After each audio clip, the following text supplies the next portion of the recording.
Dieu est d'une patience à toute épreuve. Et il est miséricordieux. Il est patient et il fait beaucoup d'efforts pour sauver les gens du péché dans son pardon et sa miséricorde. Et je crois vraiment que c'est ce qu'il essaye de faire en ce moment même, par ma bouche. Et évidemment, vous êtes tous ici et j'apprécie votre présence ici.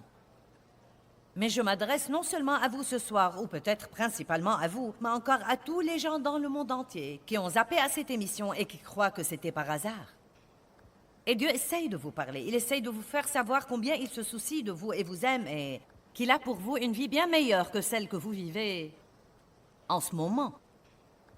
Peut-être que vous ne savez pas grand-chose sur Dieu et vous croyez que vous êtes hors de sa portée, mais laissez-moi vous dire quelque chose. Dieu a un long bras et il peut étendre le bras et vous soulever de votre fosse pour vous sauver.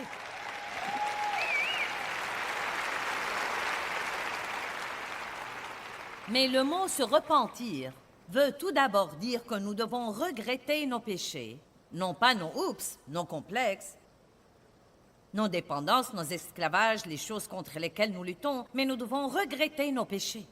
Dieu, je suis un pécheur et je regrette tous mes péchés. Tous ont péché et n'atteignent pas à la gloire de Dieu, mais tous peuvent être justifiés et rendus justes devant Dieu par le sang de Christ. Les promesses de Dieu sont pour tous.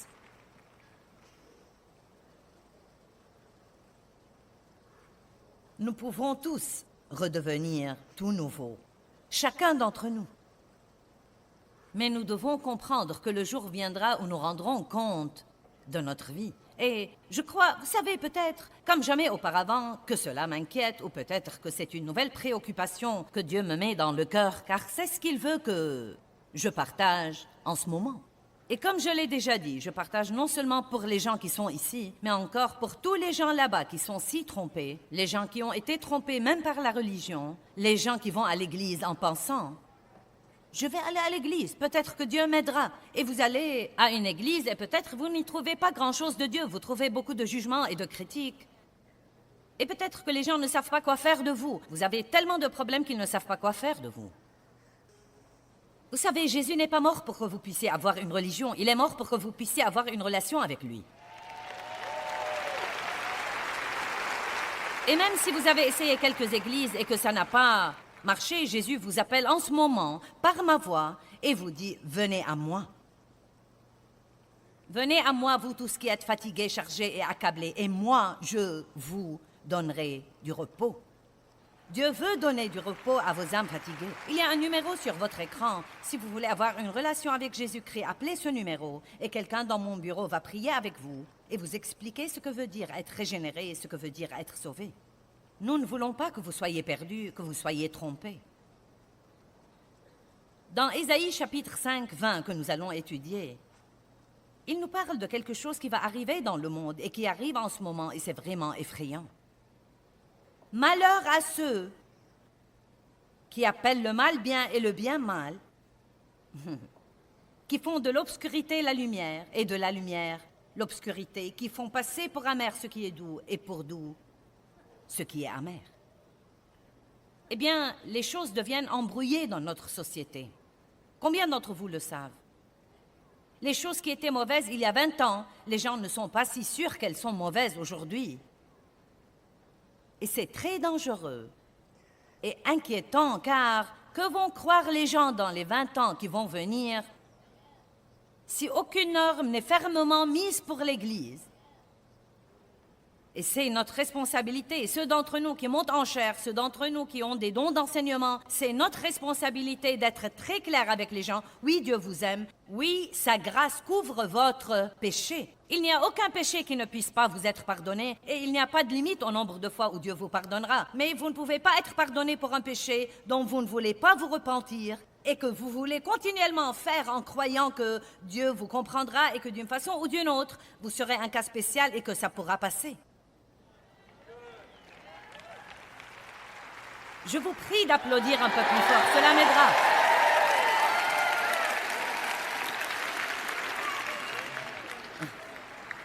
Oh, ça alors. Si vous voulez la vérité, mon esprit se réjouissait à l'avance de ce verset, mais ma chair ne s'en réjouissait pas. Car je savais que les gens allaient commencer à se demander « Oh mon Dieu, qu'est-ce qu'elle dit? Qu'est-ce qu'elle dit? Eh bien, comprenez-le vous-même. Réunissez-vous avec Dieu et comprenez ce que je dis. Certains d'entre vous savent déjà.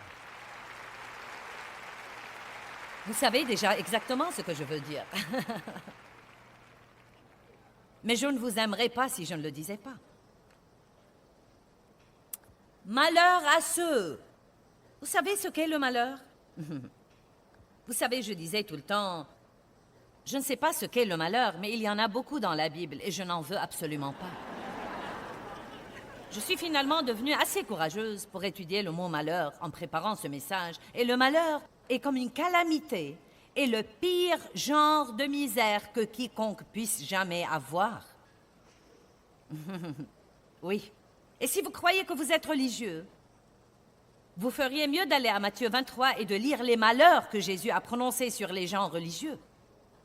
Malheur à ceux qui ressemblent à des sépulcres blanchis pleins d'ossements de mort.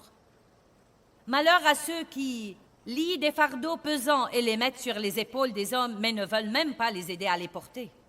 Vous savez ce que le légalisme religieux vous fait? Il vous donne toutes sortes de règles à suivre sans aucune aide pour les suivre. C'est pourquoi vous devez comprendre la grâce et vous devez comprendre la puissance du Saint-Esprit et vous devez comprendre que tout ce que Dieu vous appelle à faire, il vous aidera à le faire. Vous m'entendez? Tout ce que je vous prêche ici ce week-end, ne craignez pas de ne pas pouvoir le faire, parce que si c'est quelque chose que Dieu vous demande de faire, il vous aidera à le faire.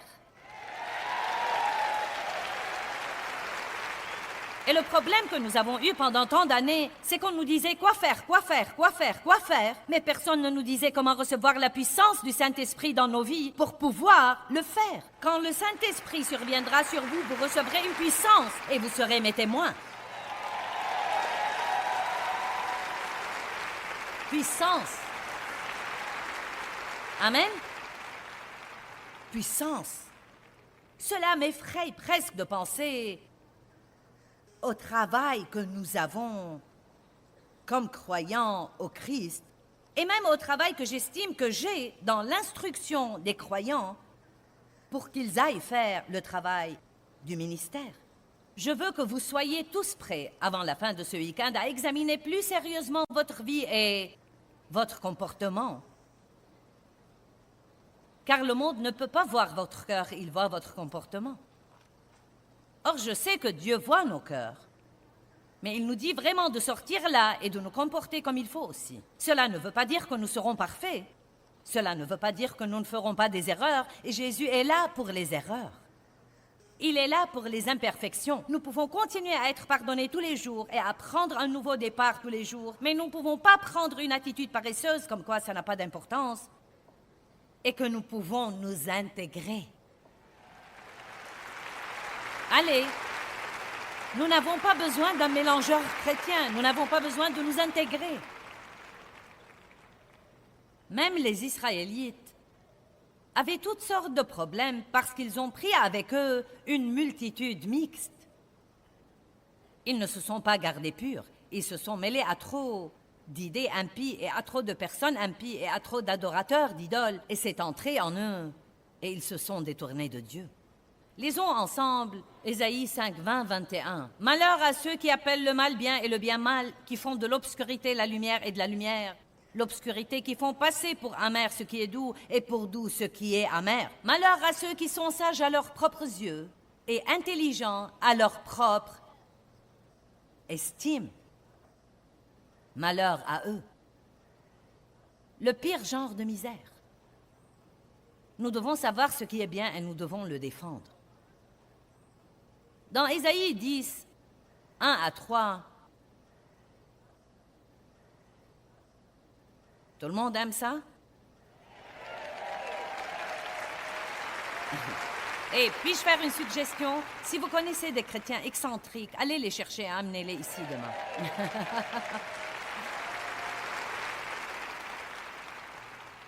Amen? Certains d'entre vous pensent qu'il n'y a pas de la place dans le bâtiment. Bon, maintenant, nous allons plonger dans quelque chose ici pour une minute. Malheur aux juges qui prescrivent des lois malfaisantes et aux magistrats qui transcrivent des jugements injustes et oppressifs et accablants. Wow! Et le verset 3. Et que ferez-vous au jour de la visitation de la colère de Dieu et de la destruction qui vient de loin? Chez qui fuirez-vous pour trouver du secours? Où déposerez-vous pour les garder? Où mettrez-vous vos richesses? Et avec qui laisserez-vous votre gloire? Je crois que les gens prennent aujourd'hui des décisions dans la fierté de leurs pensées. J'ai une position de puissance, j'ai une position d'autorité, et c'est ce que je crois, et il va devenir loi. Mais c'est une situation dangereuse, dangereuse. J'ai un livre ici que Dave m'a passé intitulé « L'intention originale de David Barton » et je vais vous en lire quelques trucs, juste quelques trucs.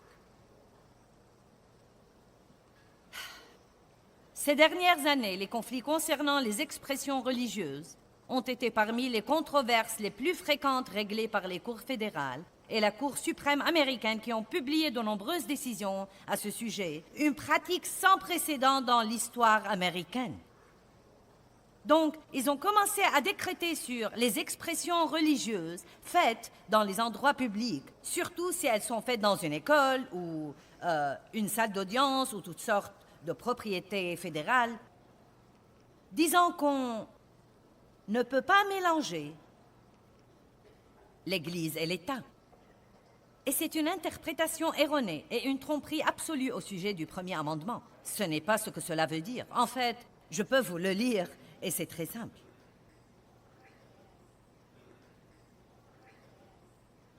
Le Congrès ne fera aucune loi concernant un établissement de religion ou interdisant le libre exercice de la religion. Donc le premier amendement dit, si vous le comprenez correctement, que le gouvernement ne doit pas se mêler de la religion.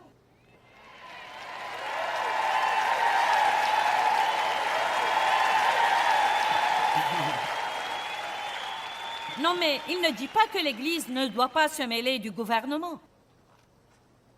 Il nous promet que, non mais, toute la raison pour laquelle les gens sont venus ici de l'Angleterre et ont démarré cette nation était pour s'éloigner de la tyrannie religieuse. Notre nation tout entière, toutes nos lois ont été fondées sur la parole de Dieu. Je ne voudrais pas vexer les types de l'Angleterre. Nous sommes de grands amis avec l'Angleterre maintenant, mais... Et la même chose est arrivée dans beaucoup d'autres nations. Puis-je vous montrer quelque chose? Un merveilleux exemple. C'est une bouteille de sauce salade italienne. Maintenant, vous savez, quand vous la laissez reposer et qu'elle n'est pas active, tous les bons trucs descendent au fond. Et vous avez ce truc là-haut qui est vraiment très insipide et gras. C'est étonnant ce qui arrive si vous le mélangez avec les bons trucs. Mais tout seul, il est comme... Qui en voudrait? Eh bien, nous sommes plutôt comme ça comme chrétiens parfois. Nous laissons tous les trucs de Jésus descendre au fond. Et tout ce qui nous reste est plutôt... insipide. C'est comme, puis-je avoir un peu de sel? Allez, certains d'entre vous sont avec moi. Puis-je avoir un peu de sel, s'il vous plaît? Maintenant, voilà ce qui arrive quand vous essayez de séparer Dieu de choses. Que ce soit les écoles, ou le gouvernement, ou la société, ou n'importe quoi d'autre. Tout ce que vous aurez sera insipide. Allez, sans Dieu, rien n'a aucune saveur. Il n'y a de saveur en rien sans Dieu, aucunement. Mais quand vous les mélangez... Maintenant, quand Dieu est impliqué dans toute chose, nous aurons là quelque chose que nous pouvons manger et aimer. Pas besoin d'être un génie pour comprendre ceci. Le premier amendement était censé être un mur érigé entre l'Église et l'État, qui doit être gardé haut et imprenable, et nous ne tolérons pas la moindre infraction. Ce sont des vraies décisions de justice. Cela ne veut pas dire qu'elles ont été faites loi pour que nous les suivions, mais que quelqu'un a poursuivi quelqu'un d'autre en justice et que la Cour a dû décréter là-dessus. Et donc celles-ci sont certaines des décisions qui ont été prises au cours des quelques dernières années. Un citoyen prenant un bus public ne peut pas donner un livre contenant une histoire de la Bible. Anderson contre le comté Milwaukee 2006. Quelqu'un a probablement remis un traité d'évangile à ce type, ou un livre d'histoire de la Bible, et a été offensé. Et il est allé intenter un procès. Et le juge qui était là à l'époque a dit « Bien, nous allons décréter qu'on ne peut pas faire ça. Donc maintenant, dans ce comté, on ne peut pas faire ça. » Fichez-moi la paix. Il fallait dire « Si vous ne le voulez pas, ne le prenez pas. » Voilà la chose que je ne comprends pas. Le fait que tout le monde prenne ses droits me prive de mes droits. Et c'est la partie que je n'aime pas. Donc, voilà le problème. Si vous... Regardez-moi un peu, s'il vous plaît. Que tout le monde me regarde un peu. Si vous ne voulez vraiment pas croire à Dieu, je suis désolée pour vous. Vous êtes libre. Mais laissez-nous tranquilles et en paix.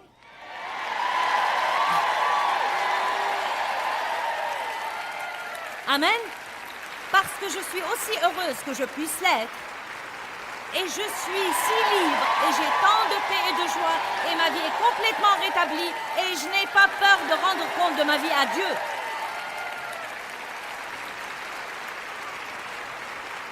Amen. Non, mais vous ne croiriez vraiment pas à quel point ça devient ridicule. C'est inconstitutionnel pour un mémorial historique, même pour les morts ou les soldats tombés au champ d'honneur, de contenir une croix dans sa présentation, aussi nombreuse que soient les décennies précédentes où le mémorial était là. Et il y a environ 6 procès différents. La ville de Gênes, La Mesa, San Diego, etc. J'ai toutes les années ici. Nous avons ce livre sur la table des ressources. C'est inconstitutionnel pour un cimetière public d'avoir une jardinière en forme de croix, car si quelqu'un voyait cette croix, cela pourrait lui causer une affliction émotionnelle et ainsi causer un préjudice. Eh bien, ça m'affligerait de ne pas voir la croix, merci. Donc, j'aimerais personnellement la voir, elle me calme. J'ai une énorme croix à l'arrière de notre bâtiment au bureau et je l'aime.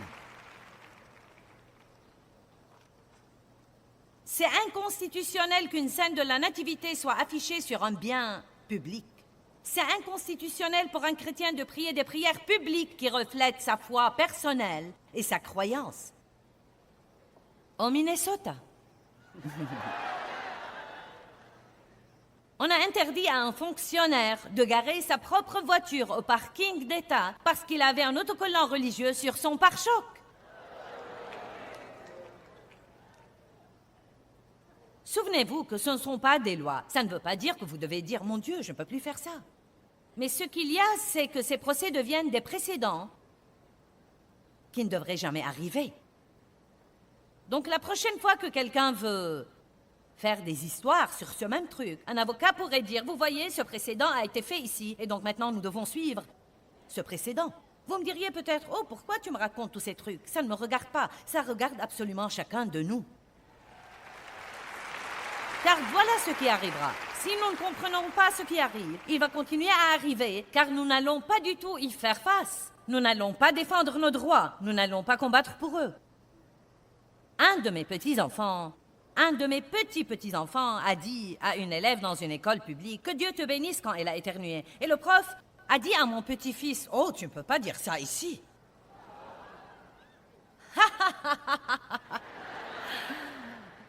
Oh oui? Que Dieu vous bénisse, que Dieu vous bénisse, que Dieu vous bénisse, que Dieu vous bénisse, vous bénisse, vous bénisse.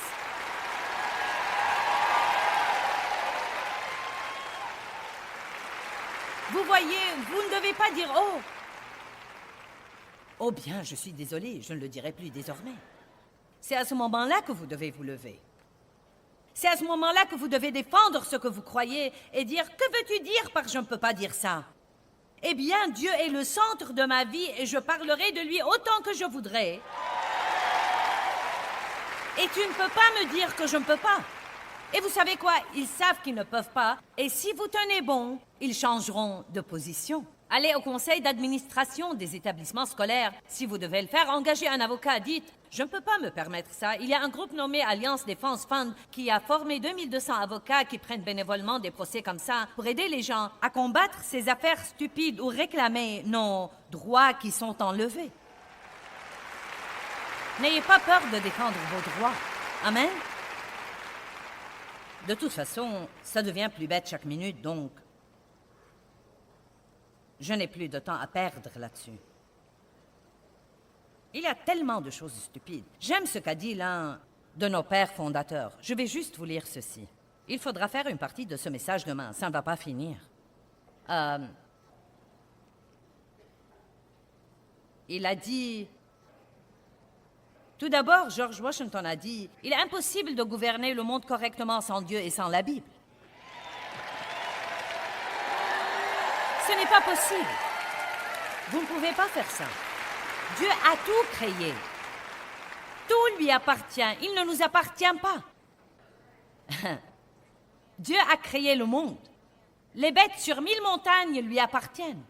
Il a permis le soleil dans le ciel. Il a mis les étoiles là-haut. Il a mis le sable là et il a dit à l'océan où s'arrêter. Tout appartient à Dieu et à Dieu seul. Qu'arrivera-t-il à votre avis si jamais quelqu'un réussit à se débarrasser de Dieu? Tout d'abord, il ne partira jamais, mais il n'aime pas être expulsé des écoles et ignoré et éloigné de tout. Je suis gênée par la façon dont les gens traitent Dieu aujourd'hui. Je suis embarrassée. Et donc, nous sommes son espérance de la gloire. Nous devons être des lumières dans un endroit obscur. Maintenant, la Bible dit que nous devons être dans le monde, mais pas du monde. Je reviendrai sur ce point un peu plus demain, mais... Cela ne veut pas dire que vous devez agir comme un excentrique d'une planète étrangère appelée la planète chrétienne. Être pieux dans un monde impie ne veut pas dire que vous devez agir comme un fanatique religieux tout le temps. Il y a des problèmes réels et il y a des gens réels dans un monde réel avec des problèmes réels et nous avons des réponses réelles et nous devons agir d'une façon ou d'une autre comme nous pouvons les comprendre. Amen? Soyez amical avec les incroyants. Faites des choses pour les incroyants, mais assurez-vous que vous les affectez et qu'ils ne vous infectent pas. Amen?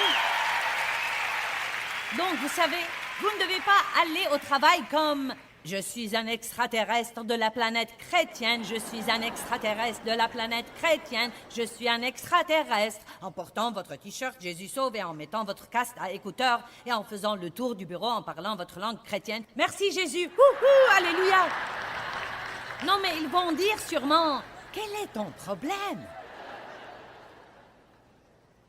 Mais si quelqu'un au travail a été méchant avec vous, et vous apprenez que sa voiture est tombée en panne et qu'il n'aura pas de voiture avant 3 semaines et que vous offrez de passer le prendre de sa maison au travail tous les jours, maintenant vous avez un message. Maintenant vous avez quelque chose qui a un sens. Par ceci, par cet amour, je vous donne un commandement nouveau. Aimez-vous les uns les autres comme je vous ai aimés. À ceux-ci, tous connaîtront. Les gens ne nous connaissent pas par nos autocollants et nos bijoux chrétiens et notre langue chrétienne. Ils ne comprennent pas ça. Mais je vais vous dire ce qu'ils comprennent. Ils comprennent la miséricorde, ils comprennent l'amour. Laissez-moi vous illustrer comment vous devez être. Dave a travaillé dans le domaine de l'ingénierie pour longtemps avant qu'il ne vienne au ministère. Et tout le monde a su que Dave était chrétien, non pas parce qu'il était odieux là-dessus, mais ils ont su quelque temps plus tard. Et pendant quelque temps, il a enseigné une étude de Bible au travail. Vous savez, les types étaient au courant de ça et ils pouvaient venir s'ils le voulaient. Et un type s'est approché de Dave une fois et lui a raconté une plaisanterie cochonne. Et Dave n'a pas ri et il l'a juste regardé et a dit « Tu sais que je ne veux pas entendre ces trucs. » Eh bien, il a pris position en faveur de ce qui est juste, mais voilà le plus important de l'histoire. Le jour suivant, quand Dave est venu au travail, il était amical avec ce type et il l'a traité comme si de rien n'était. Et c'est là que les chrétiens font leur erreur. Quand vous devez faire quelque chose comme ça, soit vous ne la faites pas du tout et vous transigez, soit vous la faites et vous devenez excentrique. Vous devenez excentrique là-dessus. Et vous vous séparez des gens et vous ne leur parlez plus, et vous savez... Vous devez apprendre non seulement à défendre ce que vous croyez, mais encore à marcher dans l'amour avec tout le monde. Allez! Eh bien, rappelons-nous que Jésus nous a dit que dans les derniers jours, la tromperie serait partout, et que le seul moyen de ne pas être trompé est de savoir la vérité, et la parole de Dieu est la vérité.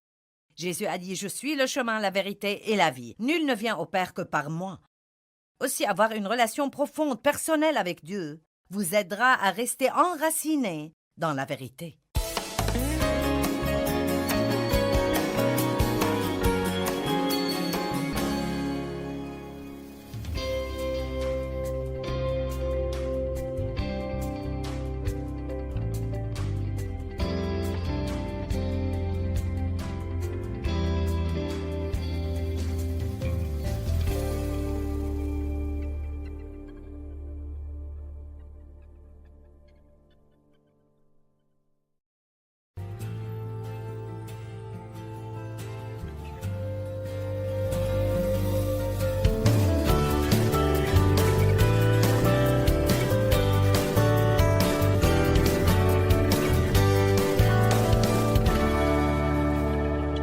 Donnez grâce à Dieu dans tout, dans toutes circonstances, car c'est la volonté de Dieu pour ceux qui sont en Christ Jésus.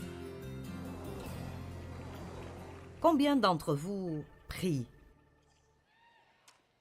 Qui voudrait recevoir une réponse à sa prière? D'accord. Eh bien, je vous parlerai un peu de comment les paroles que nous disons quand nous ne prions pas. Allez, vous me comprenez? Comment les paroles que nous disons quand nous ne prions pas affectent nos prières. J'ai une petite phrase que j'utilisais pendant les 2 dernières années, appelée « Priez et dites ». Ne priez pas pour que votre enfant soit sauvé, pour raconter après comment vous avez peur qu'il reste accroché à la drogue et qu'il aille en prison. Priez et dites. Priez et dites. Ésaïe 58, verset 9.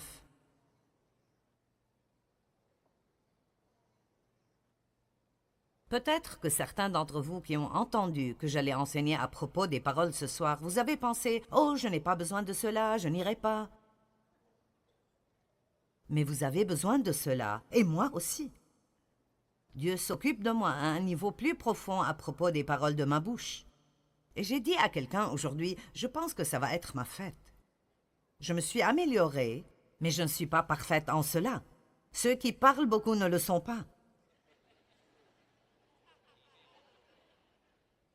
Et même vous, les silencieux, vous ne le dites peut-être pas à haute voix, mais c'est là-dedans. Nous avons besoin de paroles intérieures qui doivent changer. Amen. Et je veux changer. Je veux m'améliorer. Je suis trop vieille pour perdre mon temps. Je veux avoir la victoire. Ce qui m'a pris 5 ans pour vaincre il y a 20 ans, je veux l'avoir en 5 jours maintenant.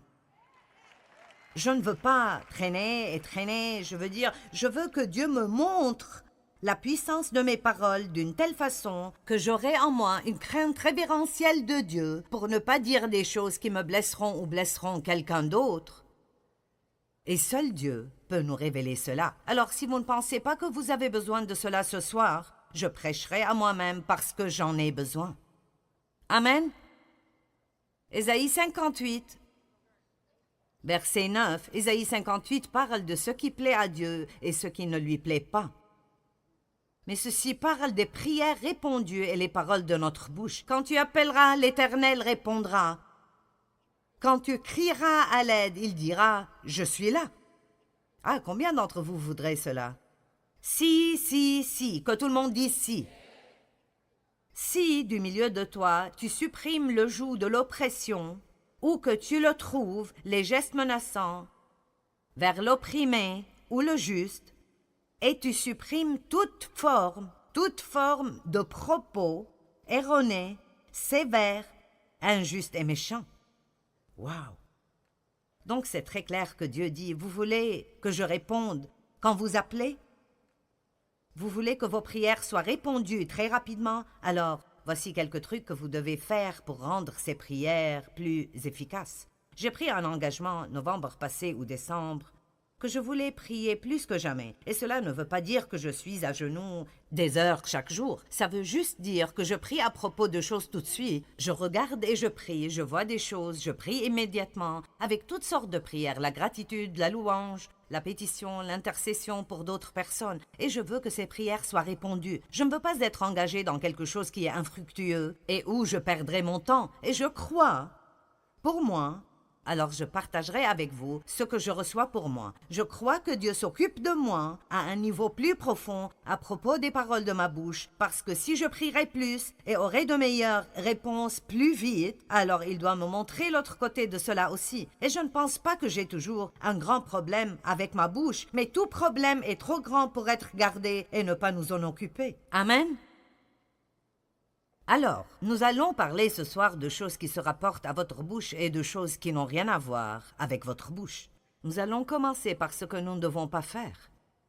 La première chose à demander est que Dieu nous rende conscients de chaque fois où nous le faisons. Et c'est là que nous devons commencer. Dieu, chaque fois que je fais ces choses, rends-moi conscient de cela. Et si tu me rends conscient et tu m'aides, j'arrêterai. Nous avons besoin de l'aide de Dieu. Mais sûrement, s'il nous rend conscients et nous donne la grâce, nous voudrons sa volonté assez pour arrêter. La première est d'abandonner les grognements, les râlements, les critiques et les plaintes.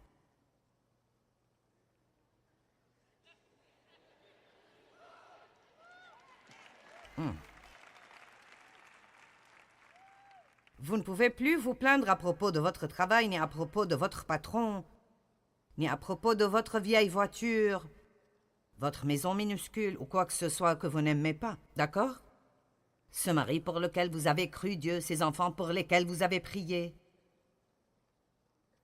Les Israélites ont marché dans le désert pendant 40 ans pour faire un trajet de 11 jours. C'est triste. Et l'une des plus grandes raisons est qu'ils n'arrêtaient jamais de se plaindre. Quand ils auraient dû remercier, ils ont grogné. Quand ils auraient dû se rappeler et prophétiser les promesses de Dieu, ils grognaient et se plaignaient. Ils râlaient à propos de Moïse. Ils râlaient à propos de Dieu. Ils râlaient à propos de leur manne miraculeuse qui tombait du ciel. Sûrement qu'ils râlaient à propos de la nuée et de la colonne de feu aussi. Ils grognaient à propos d'absolument tout. Lisons ces versets pour que vous sachiez que je dis la vérité. Exode 15, 24. Est-ce que quelqu'un d'entre vous grogne parfois? Écoutez-moi, les femmes savent bien marmonner. Maintenant, je ne dispense pas les hommes, mais nous avons ceci entre nos dents. Je pense maintenant à quand Dieu s'occupait de moi il y a des années, si fortement à propos d'être une épouse soumise.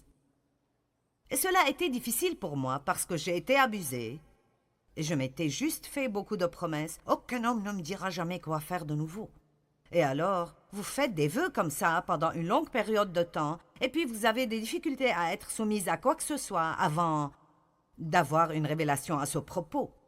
Donc je me souviens que Dave n'était pas d'accord avec moi à propos de quelque chose et il voulait faire quelque chose d'autre. Et je disais « D'accord ». Puis je partais « Oui chérie, c'est toujours toi. Tu dois toujours avoir ce que tu veux. Non, non, non. » Maintenant, je sais que personne d'entre vous ne fait ça. Je vous dis juste comment j'étais. Mais vous savez, où votre patron vous dit quelque chose et vous souriez, et puis vous partez « C'est abruti, tout ce qu'il fait toujours est...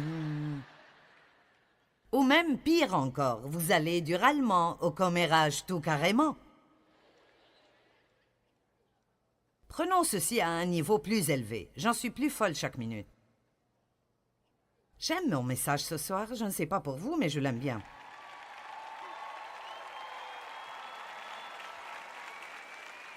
D'accord, Exode chapitre 15, verset 24. Alors le peuple se plaignit de Moïse en disant « Donc, qu'allons-nous boire ?» Exode 16, verset 2. Et toute l'assemblée des Israélites se plaignit de Moïse et d'Aaron dans le désert. Chapitre 17, verset 3. Vous voyez, ils se sont plaints à travers l'Exode, à travers les nombres, Et il tournait encore et encore et encore autour de la même montagne. Puis-je vous dire que quand vous vous plaignez, vous restez? En fait, j'ai trouvé une définition dans le dictionnaire et j'aurais dû écrire le nom du dictionnaire. Je ne me rappelle plus lequel c'était, mais il disait que se plaindre veut dire rester et passer la nuit. Donc je dis, plaignez-vous et restez, louez et soyez élevés. Amen. Nous pouvons faire soit ce que les Israélites ont fait, soit ce que Jésus a fait, et même en souffrant, nous pouvons toujours louer Dieu. Même quand les choses font si mal que nous n'arrivons pas à supporter, vous avez l'autorité sur votre bouche. Vous avez l'autorité sur vos paroles et personne ne peut vous faire dire quoi que ce soit de force. Amen. Vous me regardez avec les yeux grands ouverts là-bas. Philippiens 2, 14. J'aime celui-là.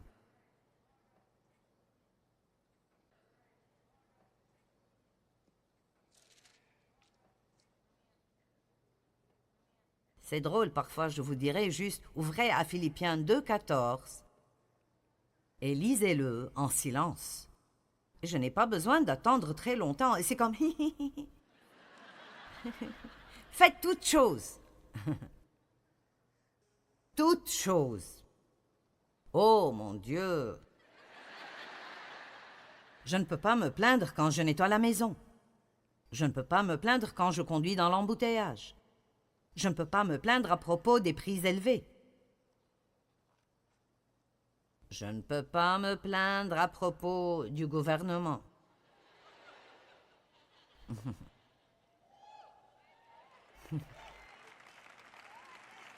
Nous pouvons prier pour eux. Nous pouvons dire la vérité, mais juste marmonner. Faites toutes choses.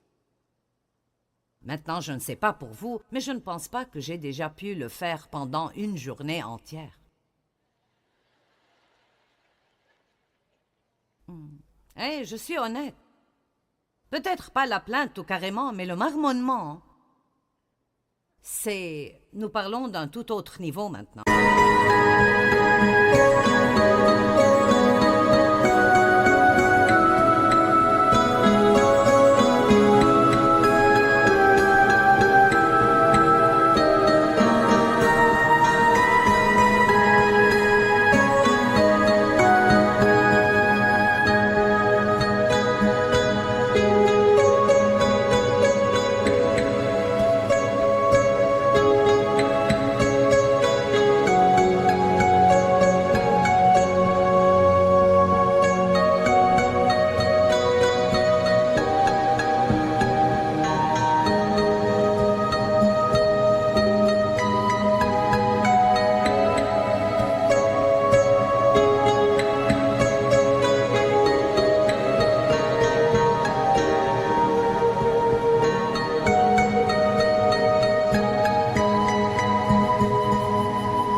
J'ai si froid et j'ai si chaud. Je veux dire, certains d'entre vous ont marmonné à propos de la place que vous n'avez pas eue. Vous marmonnez à propos des lumières qui sont dans vos yeux, mais vous aimez le programme télé. Voudriez-vous le voir dans le noir?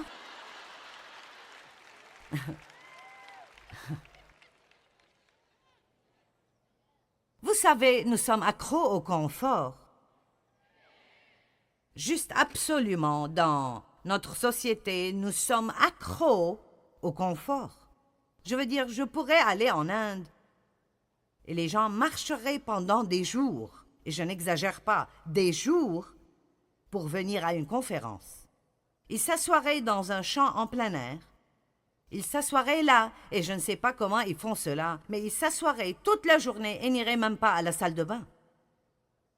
Et je dis, je ne sais pas quel genre de vessie vous avez, mais j'ai besoin d'une pause.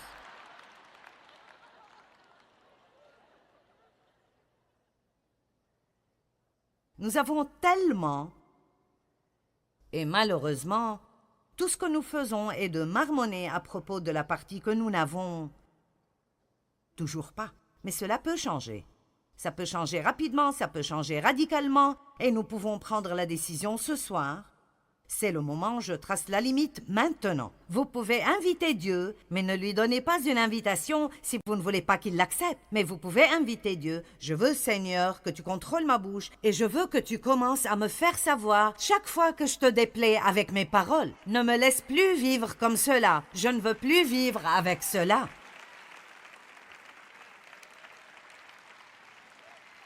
J'ai étudié ce sujet jusqu'à avoir des crampes au visage. Et j'ai toujours besoin de l'étudier. Dave n'a pas autant de problèmes que moi parce qu'il est plus silencieux. Je veux dire tout le temps que j'ai été mariée avec Dave, et je n'exagère pas. Hein. Je l'ai entendu dire peut-être 3 fois qu'il n'aimait pas quelqu'un. Je veux dire, j'ai eu 50 ans avant de trouver 3 personnes que j'aimais.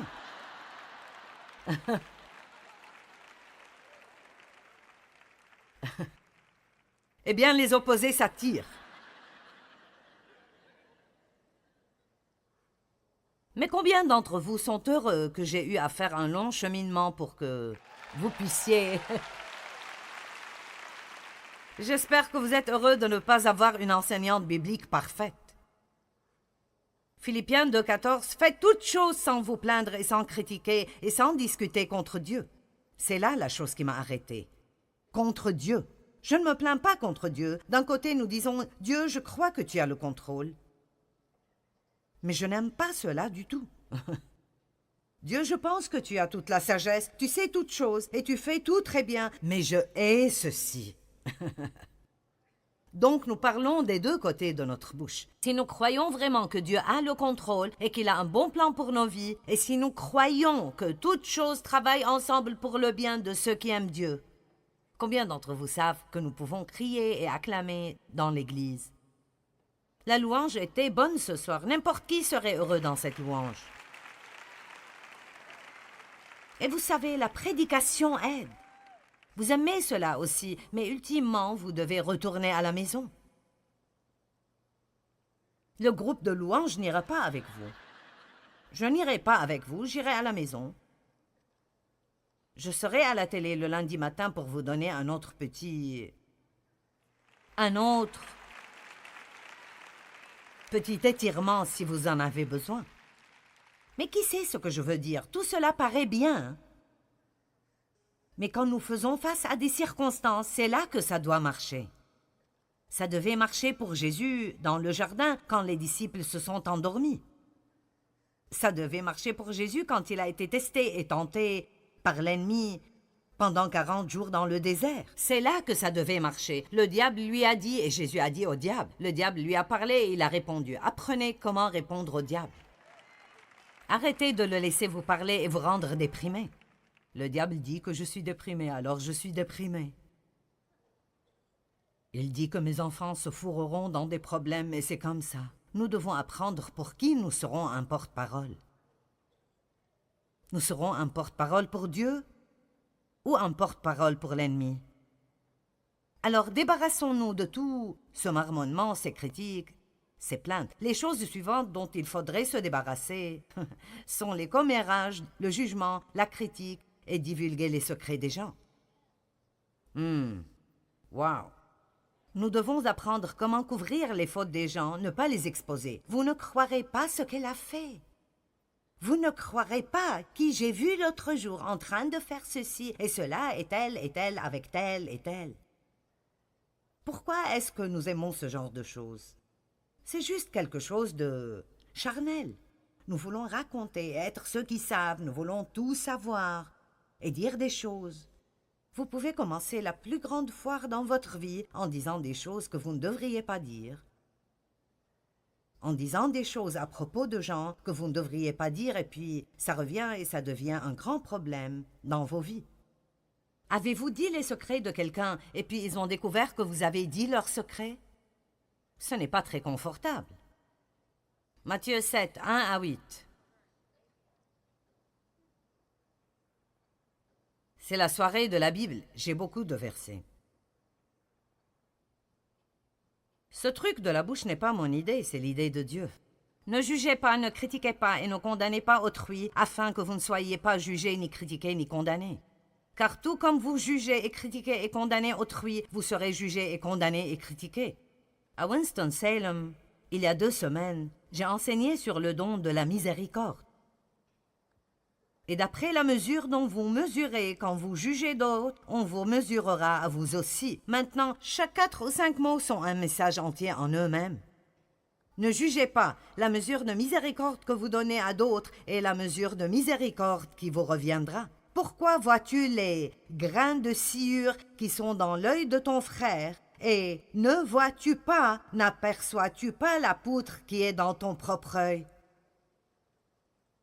Pourquoi essayes-tu d'enlever le cure-dent qui est dans l'œil de ton frère quand tu as un poteau dans ton propre œil?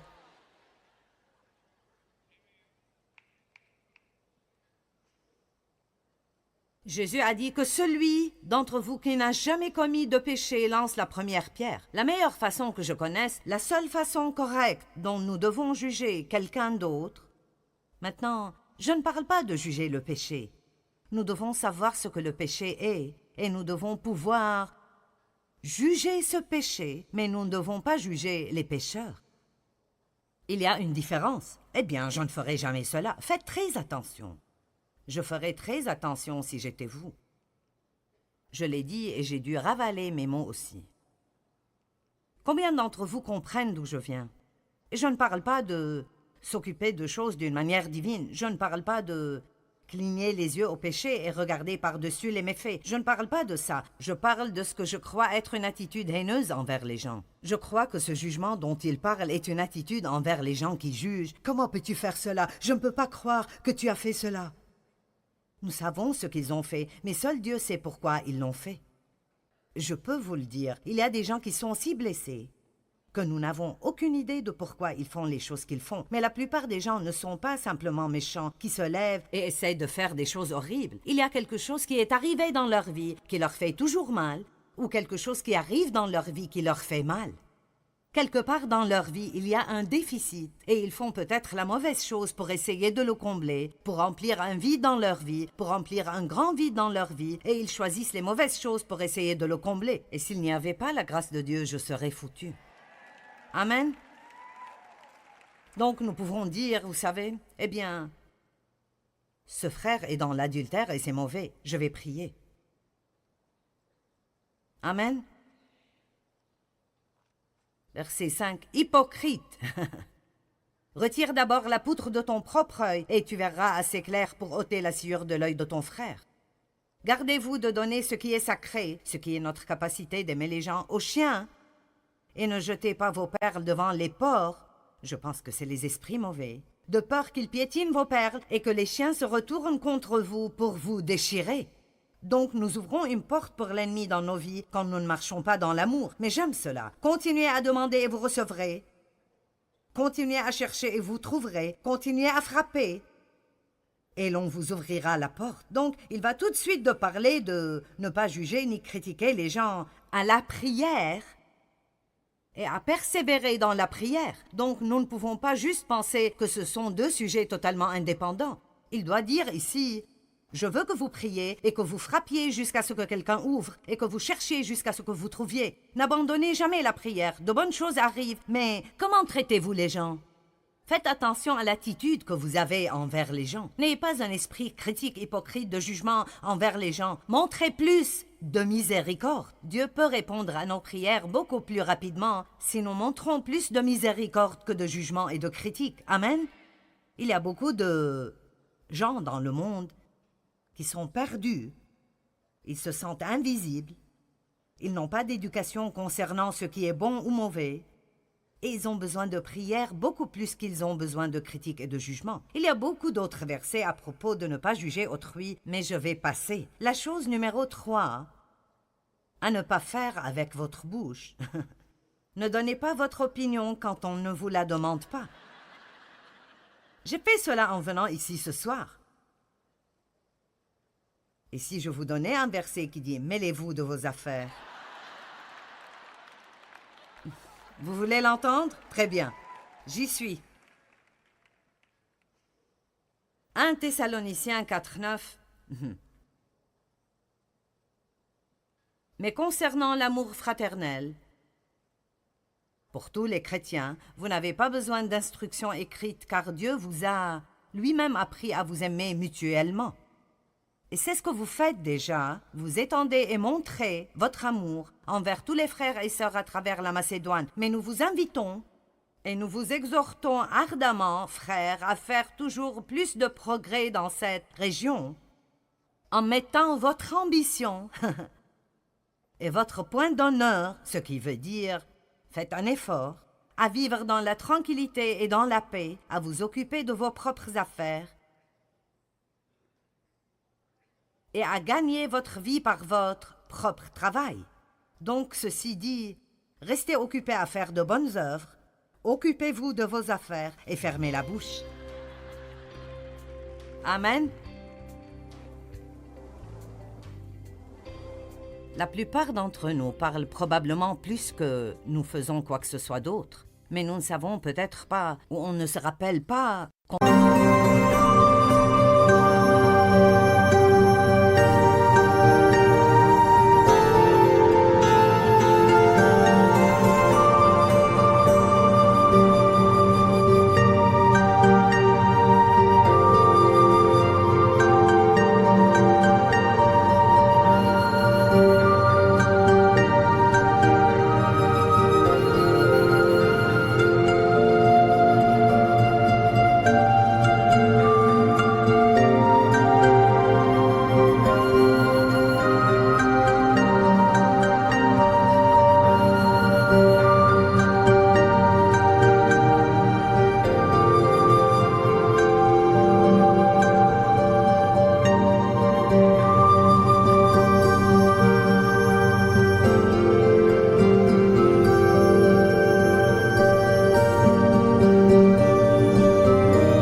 Nos paroles sont importantes.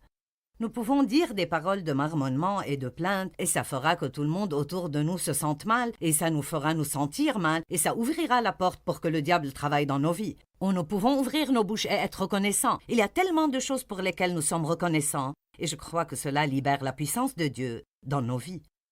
Utilisez votre bouche pour quelque chose qui sera bien pour vous et pour tout le monde autour de vous.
khắp phương trời vẫn nhớ tới quê hương. Người về đây thăm làng trù quê mẹ và làng sen quê cha, xúc động bồi hồi người rơi giọt lệ, thương mái nhà tranh thương đất mẹ nghèo.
Thank